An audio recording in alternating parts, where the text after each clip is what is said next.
Hi all, we're back again, and you wouldn't believe it, another bloody Holden. But what do you do? It's Wollongong. Everyone knows Wollongong's the VL capital of the world. Well, it used to be. Is it still the VL capital of the world? Still a few around. Still a few around. So this is young Marcus. So this is Marcus's car. I know Marcus's dad, and I met him through my son-in-law at the Ford dealer when he was up at Harrigan Ford. So he was the service manager there, and when I had my cars going up for services, I used to deal with his dad. So I got a call in relation to maybe I could give them a bit of a hand what they need to do for the judging at Summernats and where to go, and we'll talk about that as we get into it. But initially, how are you, mate? I'm good. Yourself? Don't believe the rain, mate. It's just pissing down. It was sunny all day and now it just came out of nowhere. Mate, unbelievable. So we're at the Nissan dealer now because Goran now works at the Nissan dealer. So I take the opportunity to come down here. We've got the nice bright lights, so they don't work on it here, but we brought it here for the lights. And here it is. So fresh out of the paint shop. Yeah. Yep. So Yes Smash, I believe. Yeah, Yes Smash. Yeah. The boys, Yugi and the boys there, just got it all finished for us. Yeah, we actually did the blue coupe. We did Blackman's coupe was sprayed. Okay, yeah. Yeah, the boys at we used the booth there. That Darren was mates with them. So it's funny how all these things go full circle, eh? So mate, it looks sensational. Thanks, brother. Tell us a little bit about it. So how long ago have you had it? So I've had the car for about 2 years now. I just bought it as just a stock LS. Oh, it was just a LS2, it had a bit of headwork cam. At the start, all we're going to do is tub it, but obviously it went a bit further than that. Got a bit carried away. Now it's interior, big brakes. It's a 403 cubic inch LS with a Harab 2650 on it. Made just about 1,000 horsepower at the rear wheels. So more than happy, more than enough. Most of that's going over my head at the moment, but I know it's 1,000 rear wheels, so I mean, that's crazy stuff. I mean, back when I was your age, I had about 400 at the flywheel if I was lucky in the old Clevo, but mate, yeah, sensational. So 22s? Yeah, 22. It's got 22 by 12s on the rear.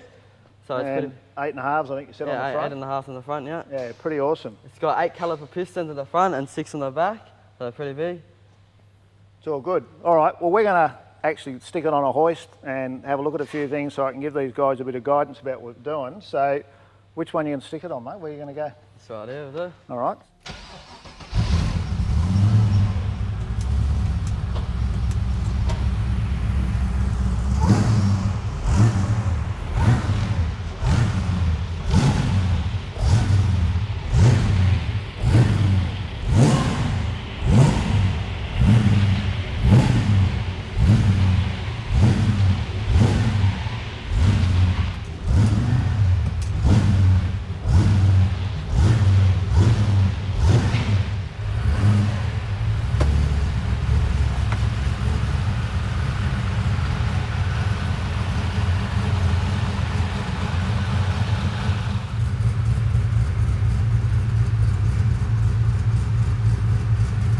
Tell them I even got the Tirana handbrake.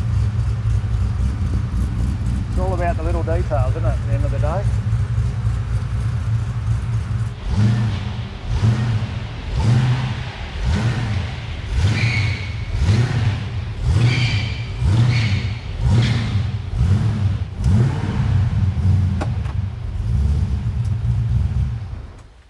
So you've got to remember it's come fresh out of the paint shop, so that's why we got one tail light and we got no door trims and we got no mouldings, but this is how we like to see these cars rather than all finished up and tidy. So the reason I'm here is that Goran just wanted to know a bit about the judging process and how it works, and this is the Summernats Participation Guide that I downloaded a few years ago now, and I believe it's still the same one, but in general terms is pretty much how it works, and that gives you all the different categories, street, elite, tough street, and what the judges are looking for and how to go about trying to select the class that you think your car belongs in. So this particular car is a super, super nice street car. Had some major work done to it, making a lot of horsepower. So the issue now is it elite, is it street, is it tough street? Because we're making 1,000 at the tyres or thereabouts. Very well detailed, but at the end of the day it's still driven on a fairly regular basis on the street. So here's the dilemma. We know roughly what the categories are. We've got a super nice car, super tough car. Got all the fruit, big wheels, big engine, lots of horsepower, and you've sort of got to look and say, have we got a street car or have we got a show car? Is it elite Is it a street or is it tough street? Because I can see everything on here that makes it all of those things, but at the end of the day, what really is it? So from a judging perspective, and what the judges are looking for is really going to be about what I'm supposedly known for, you know, the attention to detail, but also how it fits in the class that it's going to be entered in. So if you're going to go to the Summernats and you're going to take a car, you need to get an idea of the guide and work out what class you should be in.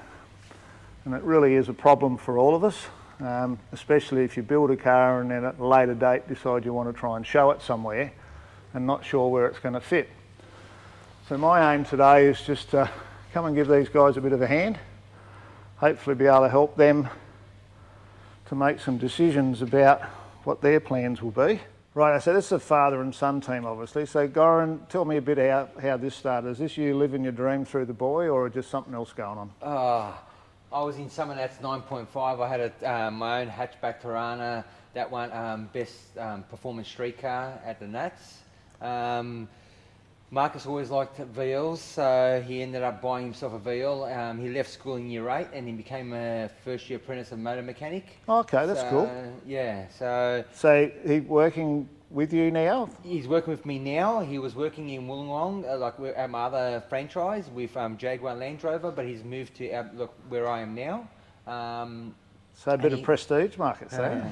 So he's got a bit of prestige, a bit of Nissan and all that now. So, but he always wanted to build his own car. So he's pretty much done most of the work on this car himself. But I've been helping him, giving him guidance and all that kind of stuff. He does get upset at me because I try to touch things when he wants to do it himself. But yeah, he does get upset at me. Well, you've done an awesome job. I mean, anyone that can look at that engine bay and not be pretty much stoked. But he drives it every weekend. Like every Saturday, Sunday, he will take the car out and cruise it. So, yeah, cool. Pick up my friends and enjoy it. Yeah. We've been, what, a couple of months messing about for the Nats? Probably around about 2.5 months, 3 months. Yeah, we just got it repainted. So we just put it back together now. And I've got a few little other things that we have to do to just get it ready as best as possible that we can to get it ready for the Nats. You know, it is a driven street, like a street car. So yeah, it gets used, and I mean, looking underneath, I can see it gets used, and that's, you know, the whole dilemma now of, you know, where you go, whether, you know, is it a street car, is it a show car, all those sorts of things. But I think it's a credit to both of you to the point where it's at now, and, you know, it's Summernats, it's good fun. Be a case of just working out what you do with it when you get down there. I look at it as a car that I can't see too many other things you'd want to be changing on it, or have you got ideas still? No, this is more than we were expecting to do with it. Yeah. So I hope that's it now. Yep. So other projects though? Soon. He's into burnout, so we have to buy him a burnout car. No. So Another burnout guy, eh? Yeah. Yes. We have to get him something so he can get his frustrations out, because he can't frustrations on this car. Yeah, fair enough. Alrighty, look, thanks for the time, guys, and hopefully the stuff I've been able to bring along tonight has helped you guys to work out, you know, where you fit at the Summernats. Thanks heaps for that. We really appreciate it. We really appreciate your time and you coming out here and awesome. So what have we got left now? It's down to days, not months, isn't it? Not much left. Just not much left now. We just got to finish off the door cards, finish off the boot. Finish off the boot. A couple of chrome strips are getting at the polishers at the moment, getting polished, and that's pretty much it. Awesome. I can't get the camera to work. That's better. I think when I'm hanging onto the camera here, I was turning it. I think I had my finger on it. I'm going, the camera's turning on its own. I'm not even moving the button. Josh will fix that for me.